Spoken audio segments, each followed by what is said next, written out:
Queremos tener una palabra de oración, aunque sea orado allá, no podemos orar demasiado. Así que les invito a inclinar sus rostros y vamos a orar. Nuestro Padre y nuestro Dios, te damos gracias por el privilegio de encontrarnos en tu casa. Gracias porque nos has dado las profecías de la Biblia, donde podemos tener certeza de que el Dios que actuó es el mismo Dios que actuará. Padre, bendice nuestro estudio de hoy, abre mentes y corazones. Te damos gracias por escuchar nuestra petición, porque te lo pedimos en el precioso nombre de tu Hijo, Cristo Jesús. Amén. Los libros de Daniel y Apocalipsis están repletos de lenguaje simbólico. Hombres metálicos, bestias salvajes, cuernos misteriosos que hablan, acciones extrañas, tales como comerse un libro que es dulce en la boca y amargo en el vientre. Números misteriosos llenan las páginas de estos libros apocalípticos.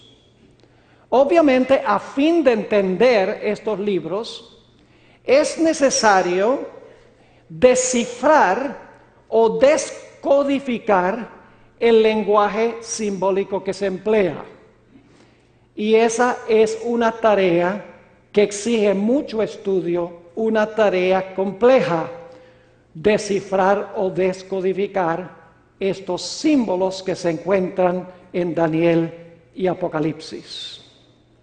En contraste con las secciones apocalípticas de Daniel y Apocalipsis, están las historias que encontramos en la primera mitad del libro de Daniel. Historias sencillas, fáciles de entender. ¿Quién no puede recordar, si ha sido adventista toda la vida, la historia de los 3 jóvenes que fueron librados del horno de fuego? Es una historia sencilla, una historia fácil de comprender. ¿Quién podría olvidar la historia de Daniel cuando fue echado al foso de los leones?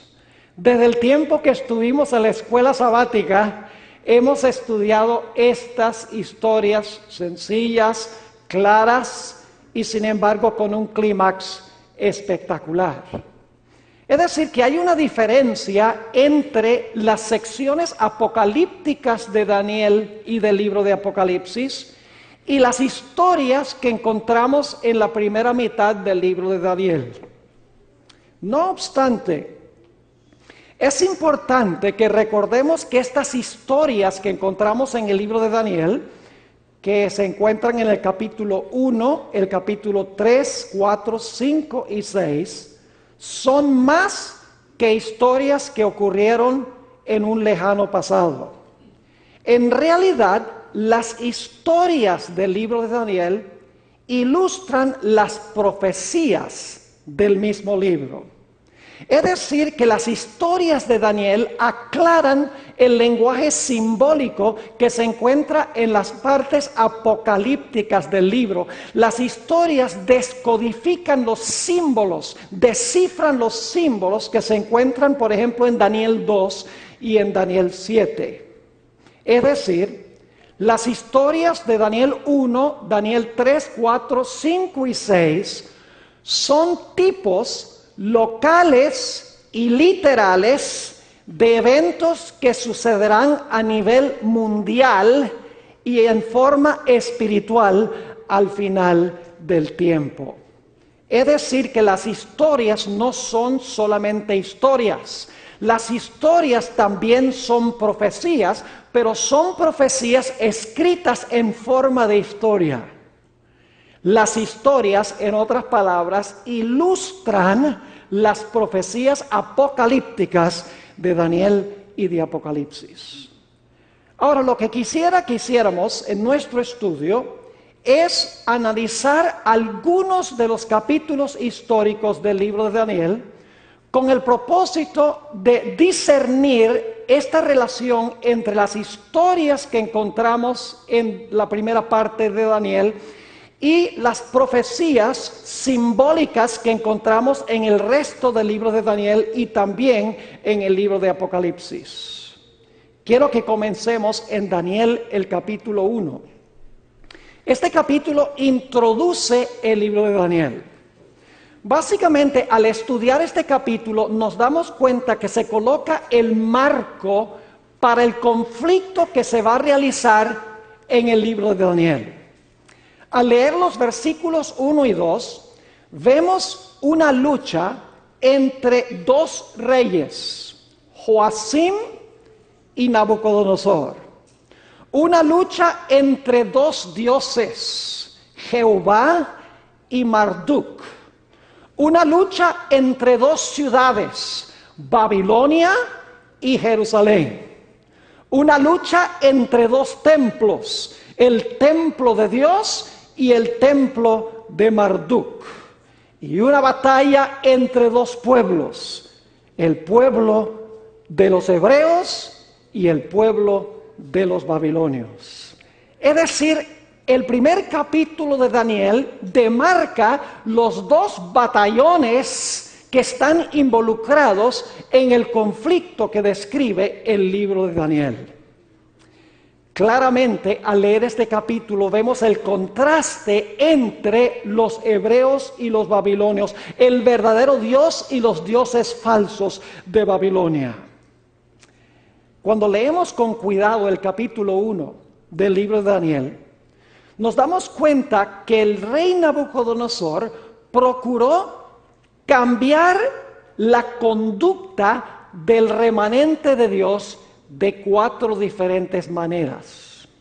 En primer lugar, encontramos en el capítulo 1 que el rey Nabucodonosor matriculó a Daniel y a sus compañeros en la escuela de Babilonia, en la Universidad de Babilonia, con el fin de enseñarles la filosofía, la cultura, el lenguaje y la religión de Babilonia, con el fin de lavarles el cerebro con un nuevo sistema de educación. Pero nos damos cuenta que los jóvenes nunca emplearon los métodos que usaron los otros alumnos. Siempre que eran llamados, usaban la oración como el método para determinar la voluntad de Dios. Nunca usaron la adivinación, no dejaron que sus mentes fueran lavadas por el sistema educativo de Babilonia. En segundo lugar, el rey procuró influir sobre la mente del remanente, subrayándoles que el Dios de él era superior al Dios de ellos. El espíritu de profecía dice que el rey le declaró a los jóvenes: si el Dios de ustedes es más grande que el Dios mío, ¿por qué es que ustedes están cautivos y yo soy el soberano?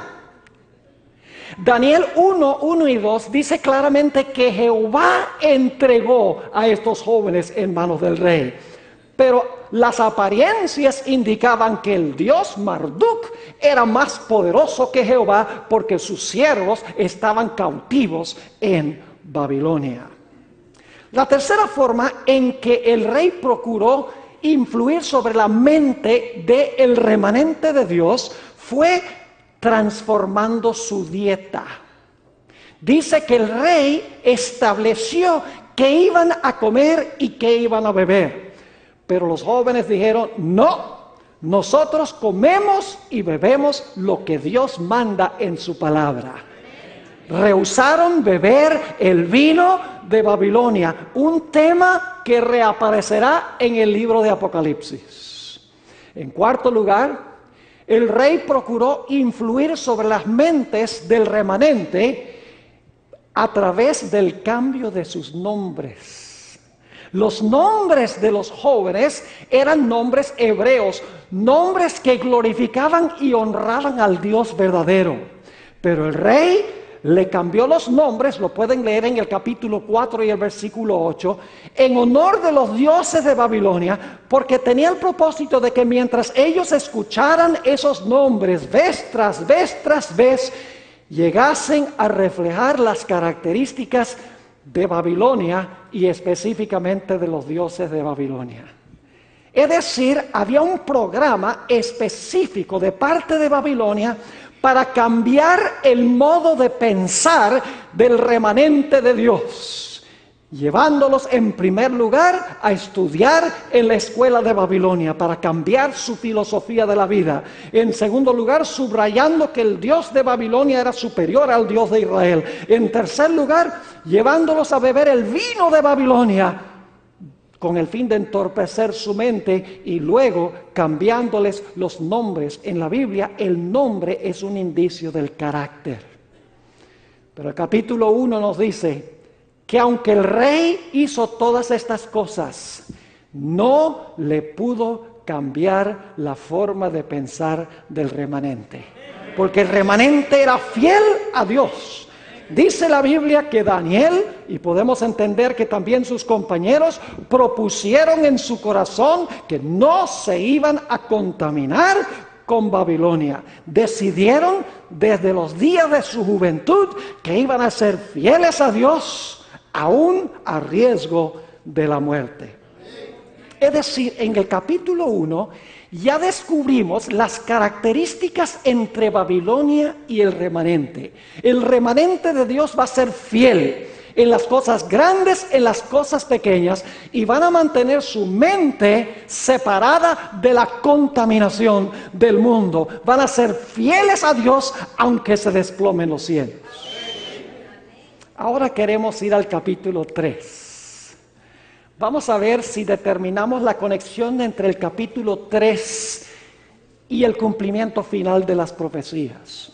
En realidad, Daniel, el capítulo 3, prefigura o ilustra en forma de historia Apocalipsis, el capítulo 13 y los versículos 11 al 18. Es decir, que Apocalipsis 13, 11 al 18 tiene una serie de símbolos. Pero la historia de Daniel 3 es una ilustración en forma de historia de esos símbolos. Es decir, que cuando ponemos la historia con los símbolos podemos entender el significado de los símbolos.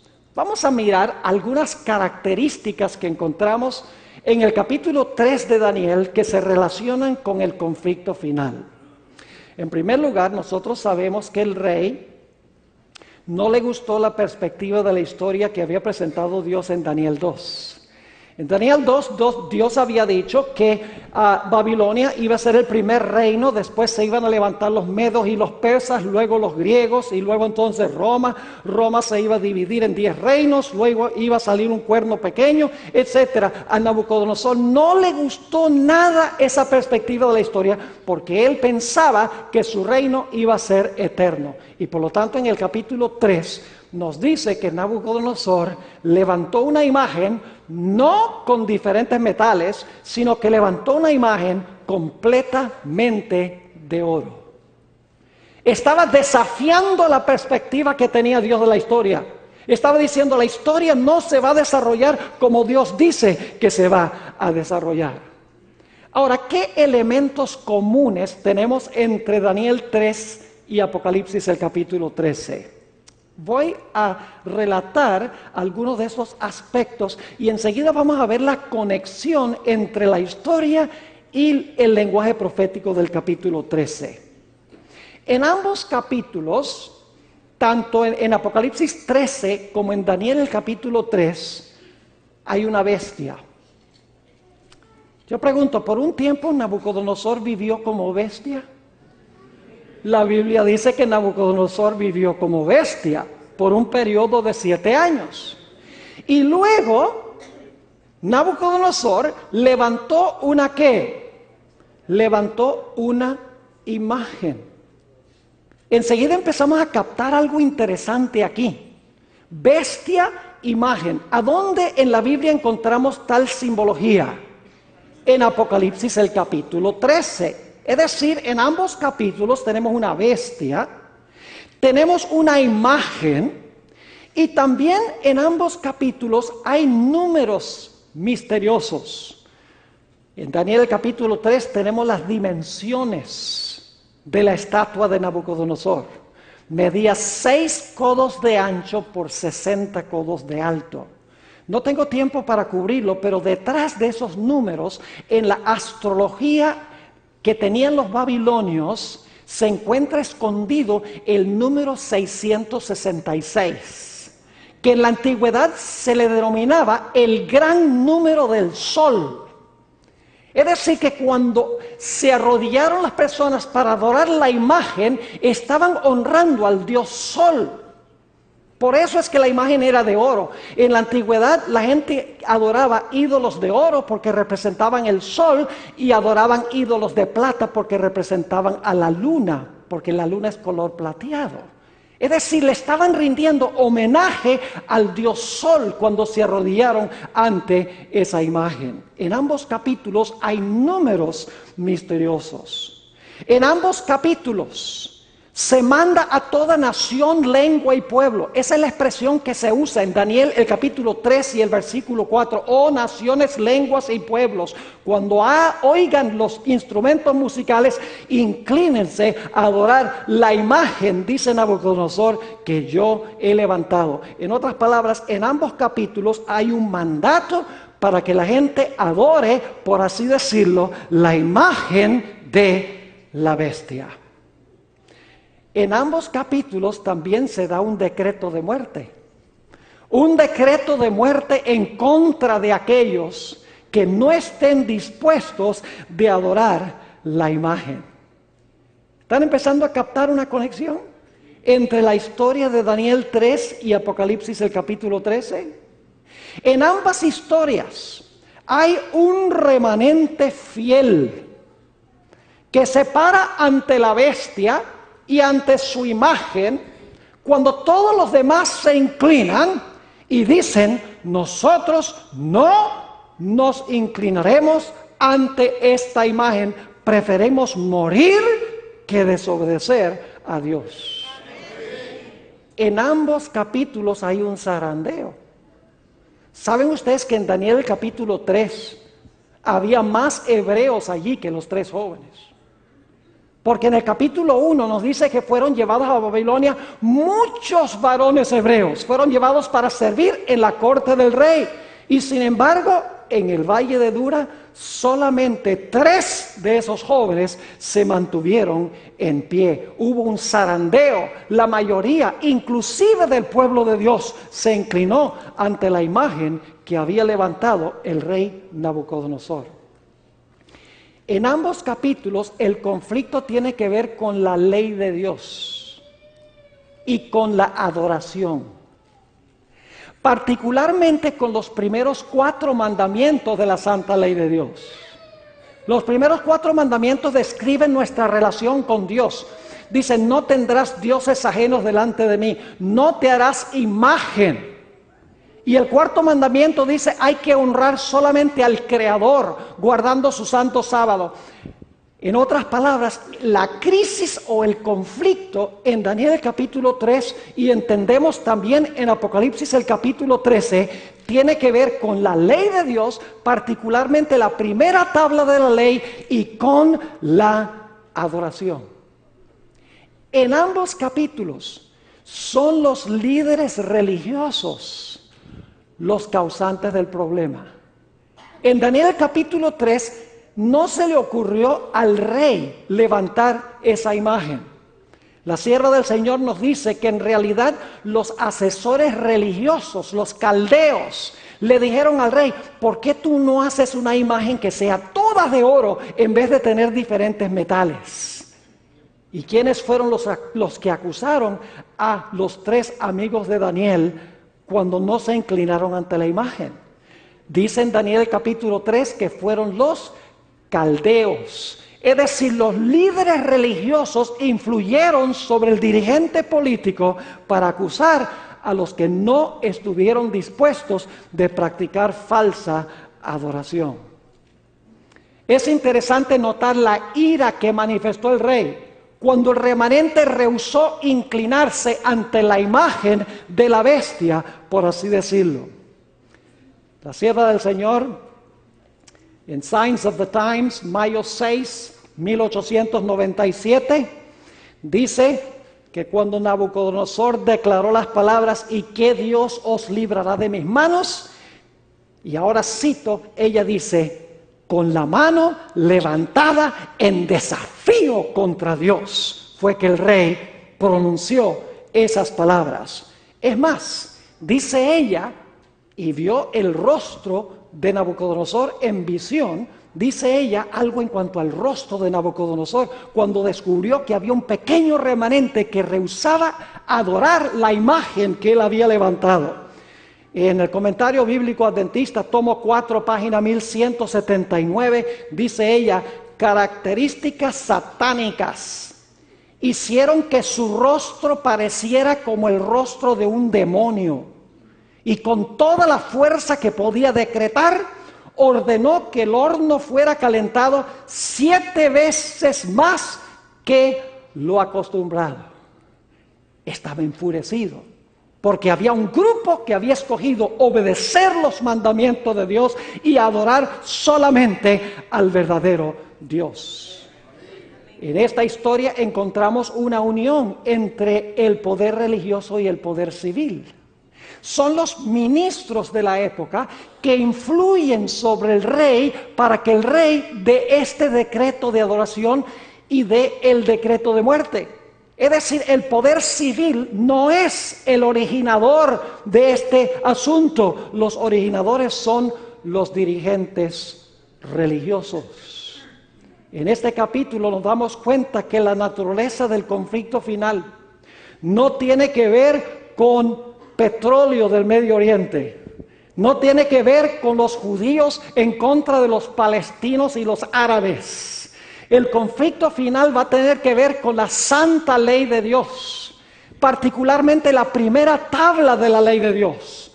Y va a estar involucrado el poder político con el poder religioso para imponer la adoración. Es interesante leer lo que dice el espíritu de profecía en cuanto a la liberación de los 3 jóvenes del horno de fuego. ¿Saben ustedes? El héroe de esta historia no es ni más ni menos que Cristo Jesús.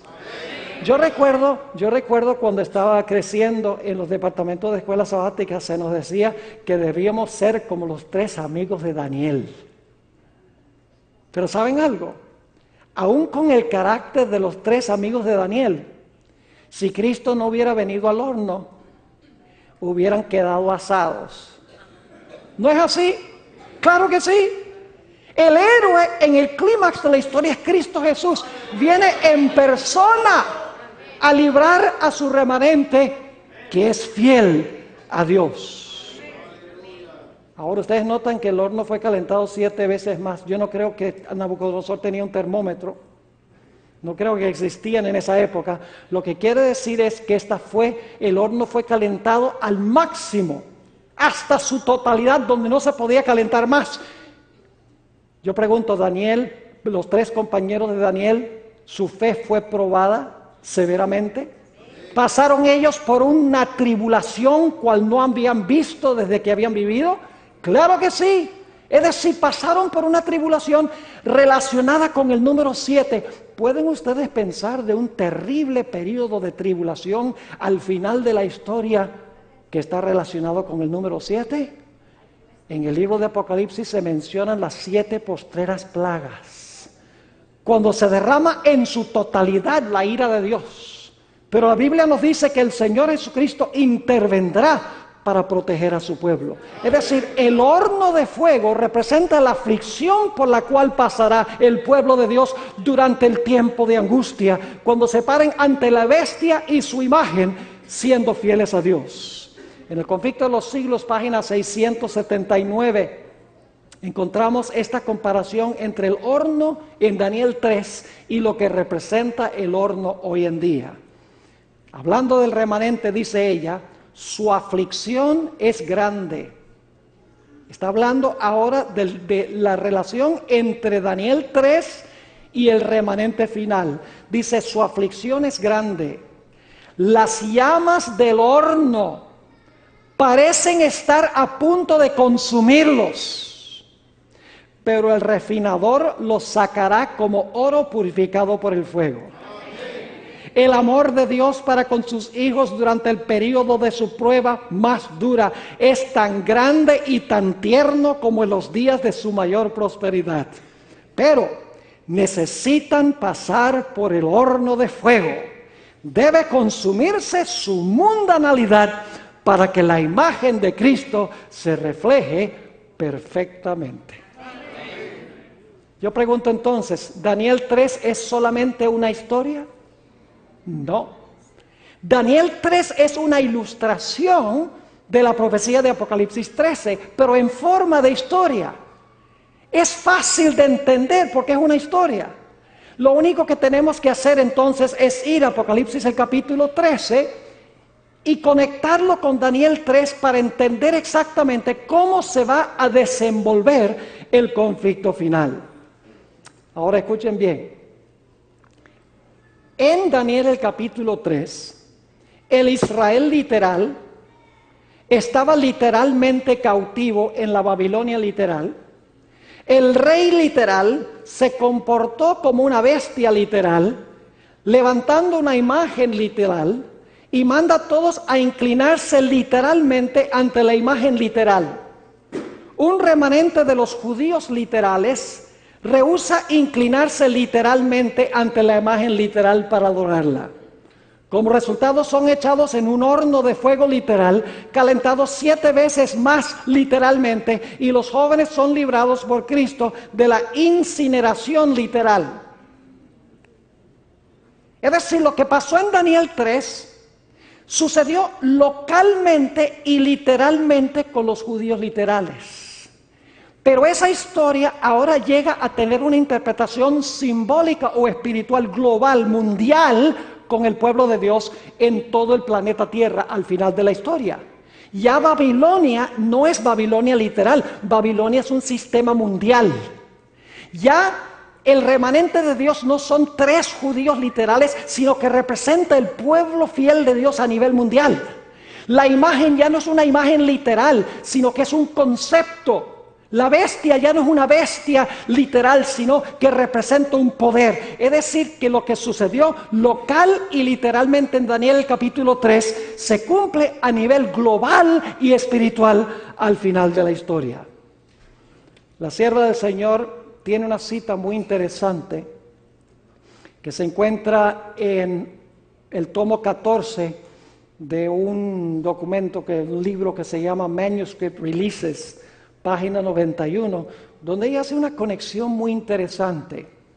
Ella entendió que había una conexión entre la imagen de Nabucodonosor y el dios Sol, y lo que va a suceder al final de la historia, ya no con el sol literal, sino con algo simbólico, con el día del sol.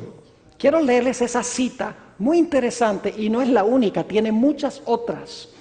Dice ella, se ha levantado un sábado idolátrico, así como se levantó una imagen de oro en el valle de Dura. ¿Qué está comparando? Al final de la historia con Daniel 3. Sigue diciendo, y como Nabucodonosor, rey de Babilonia, decretó que todos los que no se inclinaran y adoraran la imagen fueran muertos, así también se dará una proclamación de que todos los que no reverencien la institución del domingo sean encarcelados y muertos. Y siempre que yo hago esta comparación, la gente dice, pero pastor, ¿cómo puede haber una comparación entre adorar el sol y adorar en el día del sol? Y yo sencillamente les explico de esta manera. Les digo, ¿quién creó el sol? Y claro, la respuesta viene, Dios.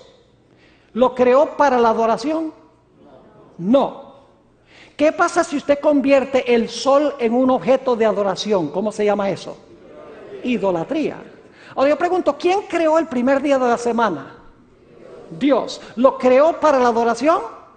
Entonces, ¿qué sucede si usted lo convierte en un día de adoración? Idolatría. Porque cualquier cosa que el hombre crea para la adoración, que Dios no hizo para la adoración, es idolatría. No importa si es un objeto o si es un día. El principio es igual. Así que sabemos cuál va a ser la crisis final. Ahora vamos a Daniel, el capítulo 5. Esta historia de la caída de Babilonia. Y vamos a avanzar un poquito más rápido porque el reloj no perdona. El mayor enemigo en la televisión es el reloj. Porque como que marcha el doble de rápido. Pero vamos a Daniel, el capítulo 5. Daniel 5 es la base para entender Apocalipsis, el capítulo 17. Es decir, que entendemos Apocalipsis 17 de una forma mucho más fácil si entendemos la historia de Daniel, el capítulo 5. Permítame hacer los paralelos. En ambos capítulos, Babilonia está sentada sobre las muchas aguas del río Éufrates. Babilonia antigua estaba sentada sobre el río Éufrates. En Apocalipsis dice que la ramera que se llama Babilonia está sentada sobre ¿qué? Muchas aguas. Pero fíjense que en el Antiguo Testamento eran aguas literales. Mientras que al final de la historia las aguas son simbólicas. ¿Representan qué cosa? Naciones, tribus, lenguas y pueblos. Ahora, porque Babilonia estaba sentada sobre el río Éufrates, esa era su fuente de seguridad y de apoyo. Es decir, mientras el río fluía por la ciudad se sentía absolutamente segura. Ahora, mientras la ciudad estaba sitiada, la Biblia nos dice que Belsasar celebró un banquete. Y en el banquete le dio vino fermentado a los que estaban presentes en los vasos sagrados. Es más, dice la Biblia que estaba bebiendo vino antes de que mandara a traer los vasos sagrados. Es decir, el vino no permitió que el rey Belsasar pudiera distinguir entre lo que es santo y lo que es común. El efecto del vino no le permitió distinguir entre lo sagrado y lo que no es sagrado. Yo pregunto, ¿en el libro de Apocalipsis se menciona también vino? El vino del furor de su fornicación, que le da también a las naciones. Y como resultado de beber el vino, el mundo no va a poder distinguir entre lo que es ¿qué? Entre lo que es santo y lo que es común. Y saben que Daniel el capítulo 5 muestra lo que sucede cuando se bebe vino. Se demuestra que no es capaz de distinguir lo santo de lo común. Pero hay otra historia bíblica que ilustra el mismo principio. La historia de Nadab y Abiú. Nos dice allí que Nadab y Abiú bebieron vino. Y como resultado de eso, le presentaron a Dios fuego común como si fuera santo.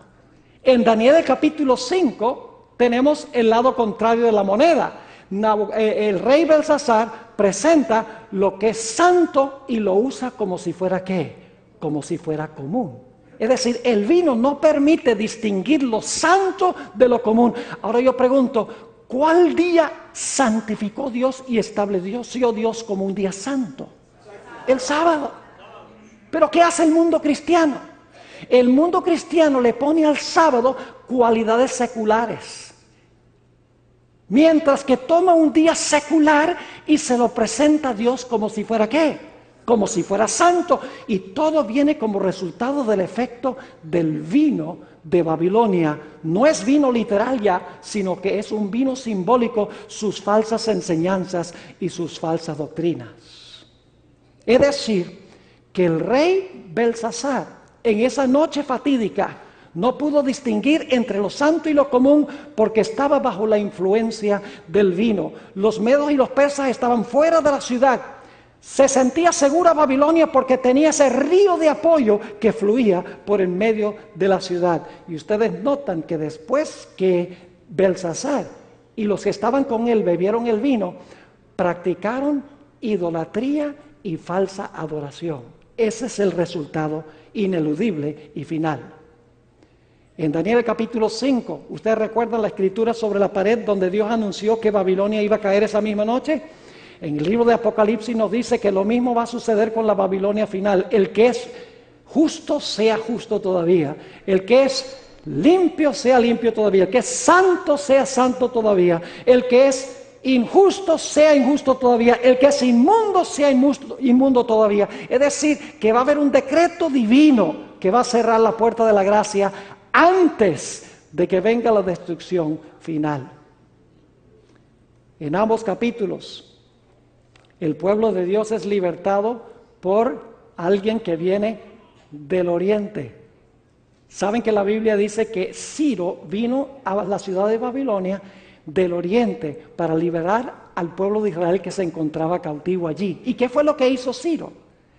Nos dice la historia y también el libro de Jeremías que Ciro secó el río Éufrates, lo desvió y el cauce del río quedó seco. Las tropas de los medos y los persas pudieron entrar por el cauce seco del río y como resultado Babilonia cayó. Yo pregunto, en el libro de Apocalipsis nos dice que la ramera que está sentada sobre las muchas aguas del Éufrates, es decir, Babilonia que está sentada sobre muchas aguas, se siente segura porque está sentada sobre las muchedumbres, naciones, lenguas y pueblos. Yo pregunto, ¿la Biblia nos dice que va a llegar el momento en que se van a secar las aguas? Claro que sí. En la sexta plaga dice que las aguas de ellas se secaron para preparar el camino para los reyes que vienen ¿de dónde? Que vienen del oriente. La liberación viene también del oriente. Cristo y sus ángeles viniendo a librar a su pueblo del cautiverio que han tenido en Babilonia. Es decir, que Daniel, el capítulo 5, es sencillamente un relato histórico que ilustra lo que va a suceder al final de la historia a nivel global y a nivel espiritual. Vamos a resumir el contenido del capítulo 5.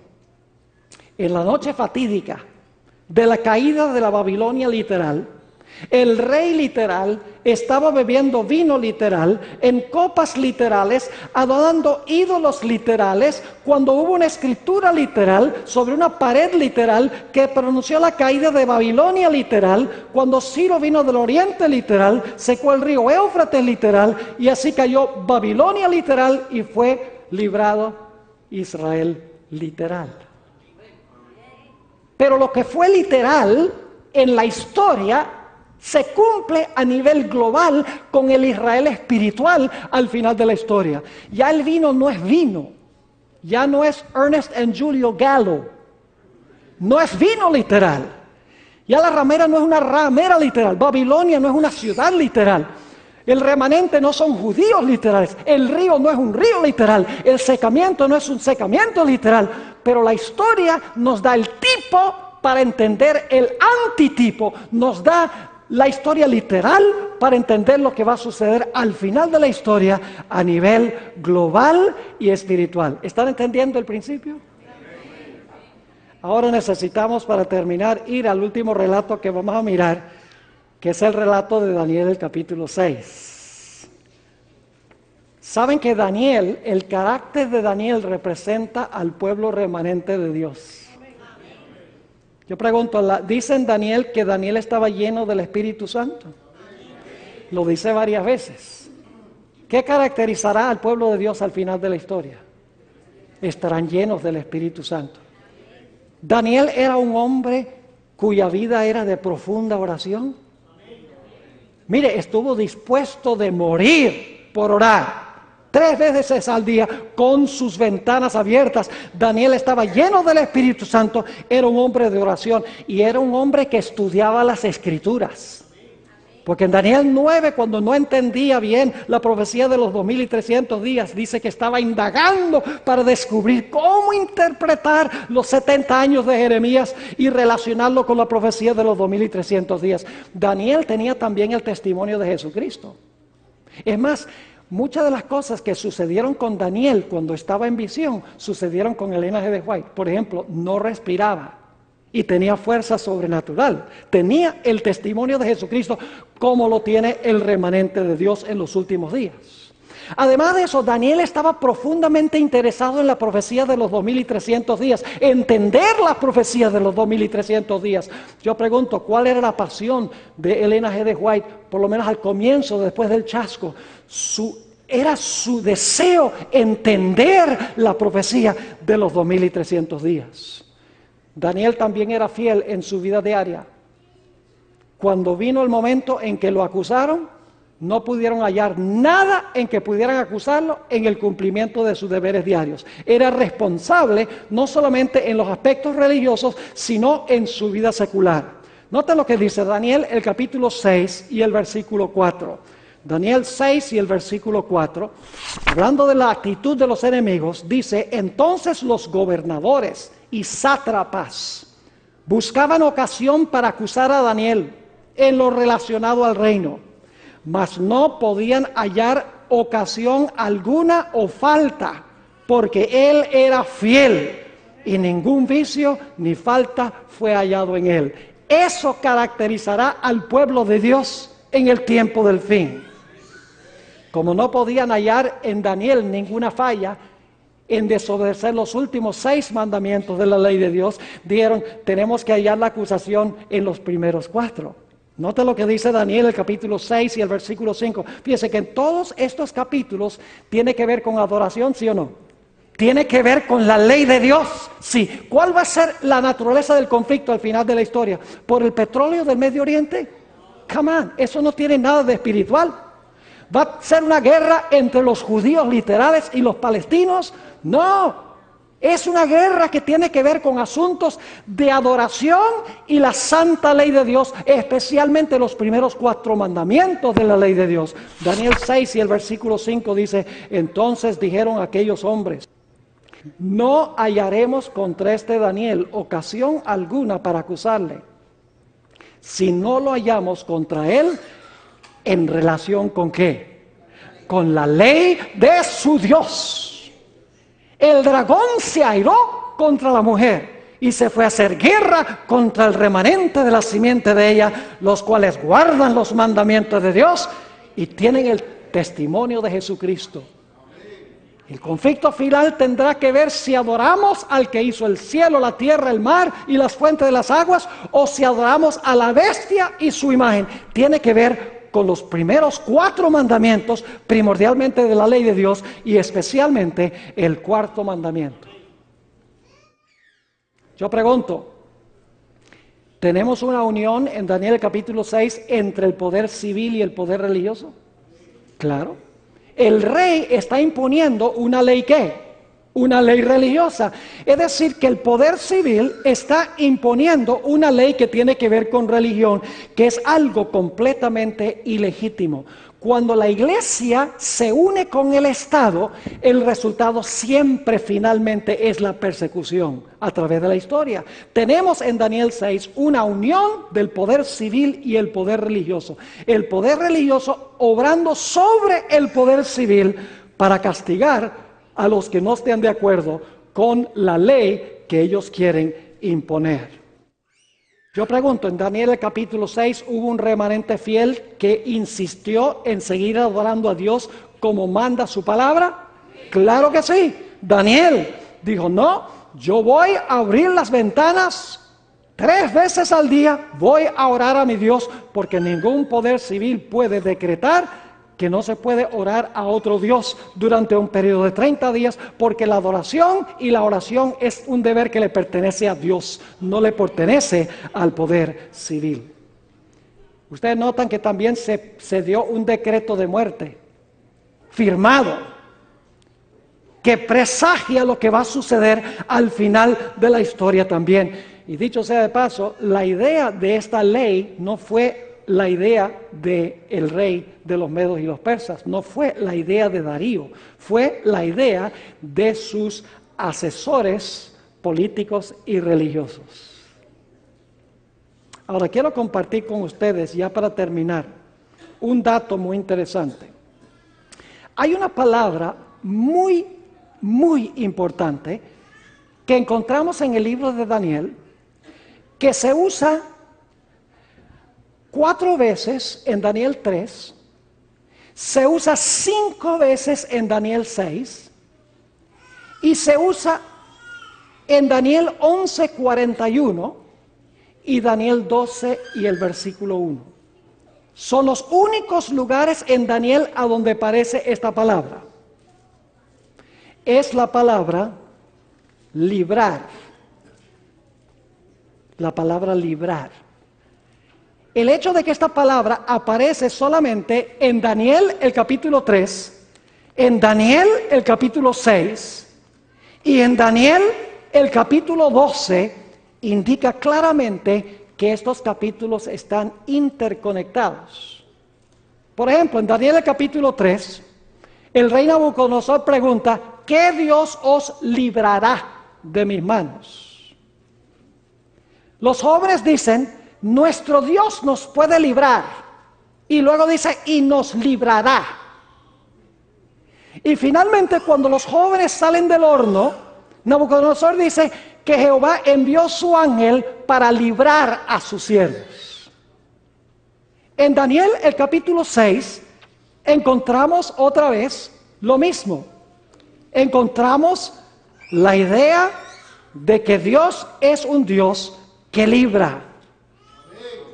Dice en Daniel capítulo 6 que el rey procuró hasta la puesta del sol librar a Daniel para no tener que echarlo al foso de los leones. Luego el rey le dice a Daniel: que tu Dios te libre, porque yo no puedo. Después que pasa la noche, el rey viene al foso y le dice a Daniel: ¿te ha podido librar tu Dios? Y luego finalmente el rey dice: el Dios de Daniel es un Dios que en verdad salva y libra. Es decir, el tema central es la liberación del pueblo de Dios por Cristo Jesús de los poderes del mundo que unen la iglesia y el Estado y procuran impedir que el pueblo de Dios guarde su santa ley y adore a Dios como Dios ha mandado. Y el cumplimiento final de esto es cuando dice que el rey del norte saldrá para aniquilar al pueblo de Dios. En Daniel 11:44 dice: en aquel tiempo se levantará Miguel, aquel príncipe que está por los hijos de tu pueblo, y será tiempo de angustia cual no ha habido desde que existe nación. Mas en aquel tiempo tu pueblo será ¿qué? Librado, todo aquel se encuentre escrito en el libro. Liberación es el tema.